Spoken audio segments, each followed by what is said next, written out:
दीपक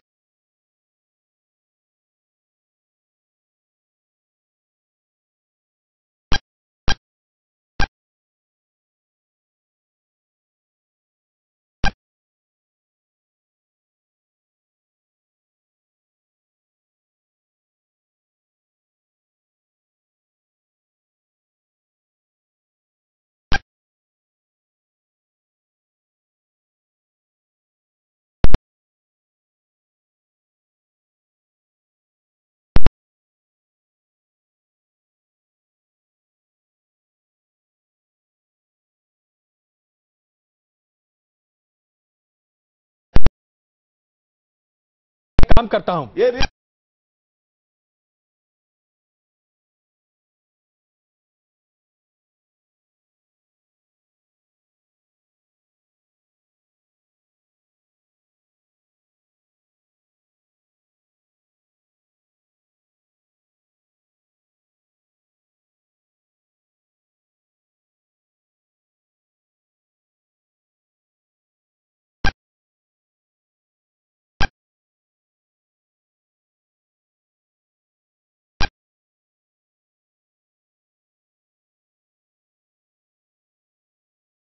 road से Congress party के कार्यालय की तरफ से निकला जी। और मैं अशोका रोड पे आके बहुत गया तो मेरी क्या रहा है, किसी ने बताया कि साहब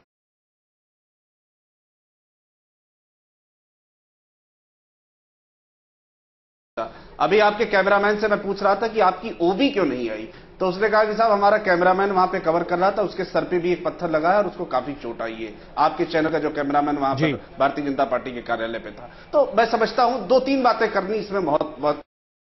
एक तो ये कि अरविंद केजरीवाल जी की राजनीति विशेष रूप से जब से वो राज्य के मुख्यमंत्री बने अलग तरह से बदली।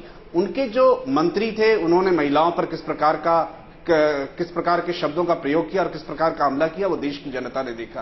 अरविंद केजरीवाल जी ने जिस प्रकार का धरना दिया और धरने के बाद जिस प्रकार की भाषा का प्रयोग किया, और आज हम विरोध लोकतंत्र में होना चाहिए और लोकतंत्र की यही खूबसूरती है कि अगर हम किसी बात से असहमत आपके हैं तो हम आपका विरोध करेंगे। लेकिन जिस प्रकार से आम आदमी पार्टी के लोग गए, जाकर उन्होंने घेरा और घेरने के बाद नहीं बल्कि उन्होंने पत्थर भी फेंके। लेकिन एक और महत्वपूर्ण बात है कि भारतीय जनता पार्टी के कार्यालय के अंदर से बाहर पत्थर फेंके गए। तोरवेले जी ने ठीक कहा है कि उस पार्टी के साथ जो गोलवालकर से प्रभावित हो और जिसके विचारों से प्रभावित होकर गांधी की शहादत हुई हो, तो उससे आप ये अपेक्षा नहीं कर सकते कि वो शालीनता के साथ किसी बात को सह लेगी और वो उसको बर्दाश्त कर लेगी। मैं समझता हूं कि इस तरह की राजनीति का जितने कठोर शब्दों में निंदा की जाए, चाहे आम आदमी पार्टी की बात हो और चाहे भारतीय जनता पार्टी की बात हो, वो कम है। व्यास जी एक छोटी टिप्पणी आपकी, इसके बाद हमें यह दिखाना है कि लखनऊ में क्या हुआ। व्यास जी बहुत छोटी टिप्पणी आपकी।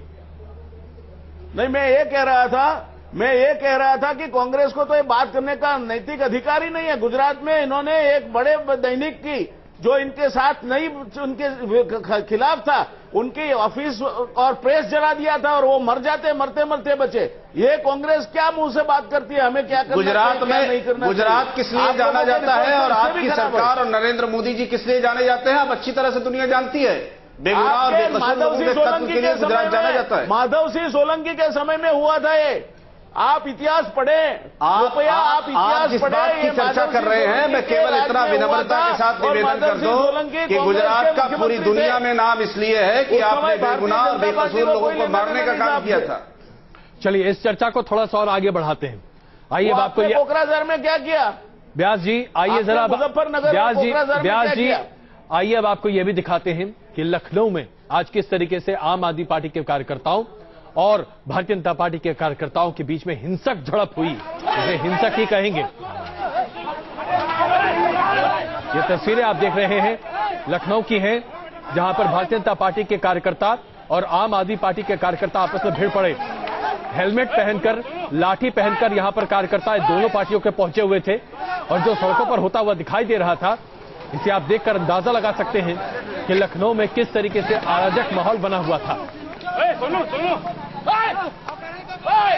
और इसके साथ साथ हम आपको यह भी दिखाना चाहेंगे कि किस तरीके से हमारे कैमरामैन यानी कि न्यूज नेशन के कैमरामैन को दिल्ली में जब पथराव चल रहा था तो बीजेपी के आम आदमी पार्टी के कार्यकर्ता भी यहाँ पे पता चले। मैं अपने कैमरा पर्सन को यहाँ पे आपको दिखाना चाहूंगा, अपने दर्शकों को, कि किस तरीके से मेरे कैमरा पर्सन के अभी पत्थर लगाए। मैं अभी थोड़ी देर पहले कह रहा था, सूरज कैसे लगाए पत्थर आपके? अरे मैं कर रहा था, वॉक थ्रू कर रहा था, पीछे से आगे कस के पत्थर लगा सर पे। ये क्या हम लाइव दिखा रहे?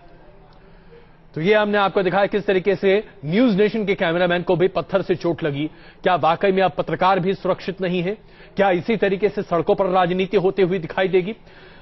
बुक्कल नवाब साहब, मैं देख रहा था कि जब भारतीय जनता पार्टी और कांग्रेस के प्रवक्ता आपस में बातचीत कर रहे थे तो आप बहुत मुस्कुरा रहे थे, लेकिन आपकी राजधानी लखनऊ में भी किस तरीके से कानून व्यवस्था को धता पता दिया जाता है यह भी हमने देख लिया। कहां है कानून व्यवस्था इस देश में?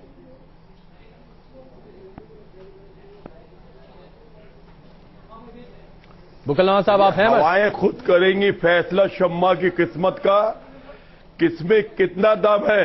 हाँ बोल रहे जी।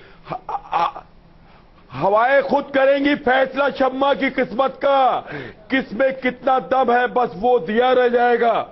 अब जिस तरीके से अरविंद केजरीवाल जी वहां गए गुजरात का मॉडल देखने के लिए, तो मॉडल तो उनका हमको यहीं से दिख रहा है, इनका मोदी का। ये बहुत बड़े ब्राह्मण समाज के जो है हितैषी हैं, ब्राह्मण समाज की पार्टी है भारतीय जनता पार्टी।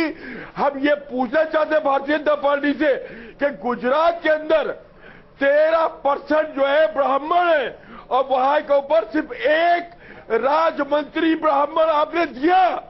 क्या सोच कर दिया? सिर्फ एक राज मंत्री है पूरे गुजरात के अंदर। आप ब्राह्मणों का वोट लेना चाहते हैं?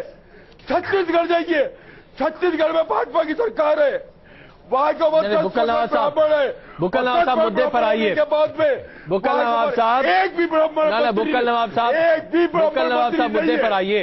अरे बुक्कल नवाब साहब, मुद्दा आज ये है कि आपकी पार्टी के लोग भी गुंडागर्दी करने में कम नहीं है। अरे हमने लखनऊ की सड़कों पर देखा है, डॉक्टरों की पिटाई किस तरीके से हुई, आप लोग भी कहीं कम नहीं है। बुरा मत मानिएगा बुक्कल नवाब साहब।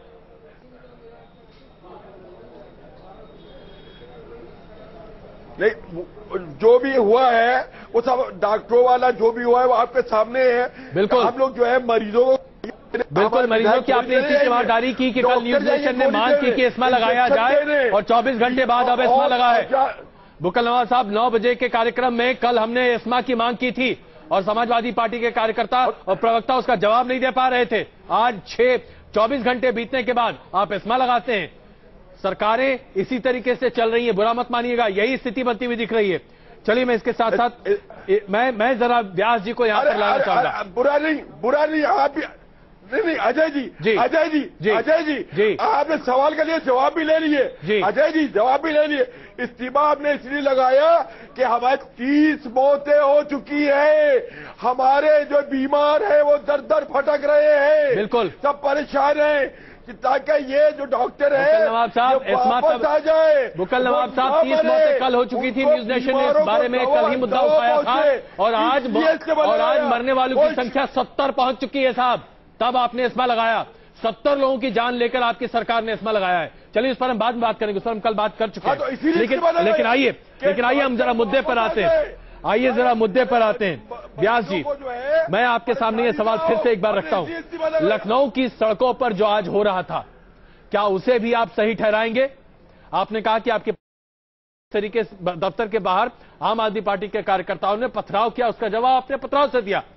लखनऊ में आपकी पार्टी के बाहर तो कोई कुछ नहीं कर रहा था, देखिए वहां पर क्या देखिए, अच्छा मैं 2 चीजें कहना चाहूंगा आपके सवाल के जवाब में जी। पहली बात तो हिंसा और प्रतिहिंसा का समर्थन कभी नहीं किया जा सकता। हिंसा हुई और प्रतिहिंसा हुई, ये दोनों एक दूसरे के पूरक है, इसका कोई समर्थन करना मैं समझता हूं कि सही दिमाग जिसका चल रहा है वो कभी नहीं करेगा। मगर आप अगर न्याय करने बैठे हैं तो ये बात भी समझ लीजिए कि उत्तर प्रदेश में या बिहार में जब हमारी रैली होती है तभी आतंकी घटना बनती है। यहां हमारा दफ्तर है, उत्तर प्रदेश सरकार की जिम्मेवारी है कायदे और व्यवस्था की सुरक्षा रखने की। इतने समय तक कहीं सरकार ने क्या किया? इतनी बड़ी दंगा हो जाए, सरकार कहीं दिखाई ना दे तो सरकार क्या करती थी? मतलब ये बढ़िया व्यास जी, आप आपस में इनकी जिम्मेवारी है। ना आप आपस में भिड़ें और क्रिया और प्रतिक्रिया की बात कहकर उसे सही और गलत के पैमाने में डाल दें। मतलब क्या हुआ? आपस में भिड़े यानी मैं और आप सड़क पर दंगा करें तो कोई रोकेगा नहीं आपको? बिल्कुल, ये आपस में भिड़े का क्या मतलब सही शब्द का इस्तेमाल किया बयान जी। फर्ज है अगर मैं बस इसी शब्द का इंतजार कर रहा था। अरे पहुंच तो गई पुलिस पहुंच तो गई। हम आप पहुंच तो गया। इससे पहले कि हमें कुछ देर के लिए रुकना पड़े, ब्यास जी आपने सही शब्द का इस्तेमाल किया, सड़क पर दंगा। ये दंगे की राजनीति ही है जो आज भारतीय जनता पार्टी और आम आदमी पार्टी करती हुई दिखाई दे रही है। क्या आपको नहीं लगता कि आपको संयम बरतना चाहिए था? आम आदमी पार्टी की है, भारतीय जनता पार्टी की नहीं। मैं इसके साथ सहमत नहीं हूं। चलिए हम यहां पर रुकते हैं कुछ देर के लिए और वापस आने के बाद हम इस बात से चर्चा शुरू करेंगे जो कि आज उर्मिला जी ने कहा। उन्होंने कहा आज का दिन लोकतंत्र के लिए एक पावन दिन था, एक ऐसा दिन जहां पर आज चुनावों की तारीखों का ऐलान हो रहा था, जहां पर लोग तैयारियां करते हुए दिखाई दे रहे थे। हम आपको दिखाते चलते हैं इससे पहले कि हम यहां पर कुछ देर के लिए रुकें कि किस तरीके से आज चुनाव आयोग ने 9 चरणों में चुनावों की घोषणा की, लेकिन ये तमाम चीजें आज धता बनती हुई रह गई। हम आपको बता दें कि पहले चरण की घोषणा आप तमाम ग्राफिक्स देख रहे हैं। 7 तारीख को 9 अप्रैल को दूसरा चरण होगा, तीसरे चरण की वोटिंग होगी 10 अप्रैल को, चौथे चरण की वोटिंग होनी है 12 अप्रैल को, पांचवें चरण की वोटिंग होनी है 17 अप्रैल को, छठे चरण की वोटिंग होनी है 24 अप्रैल को, सातवें चरण की वोटिंग होनी है 27 अप्रैल को, आठवें चरण की वोटिंग होनी है 7 मई को और 9वें चरण की वोटिंग होनी है 12 मई को। मतगणना सभी चरणों की एक साथ मिलाकर 16 मई को होनी है। जाहिर सी बात है आज अगर यह हंगामा नहीं हुआ होता तो हम लोकतंत्र के इस उत्सव के बारे में बात कर रहे होते, लेकिन आज हम बात कर रहे हैं सड़क पर दंगे की। क्या ये वाकई में दंगे की राजनीति नहीं है? करेंगे इस पर चर्चा वापस आकर, बने रहिए हमारे साथ।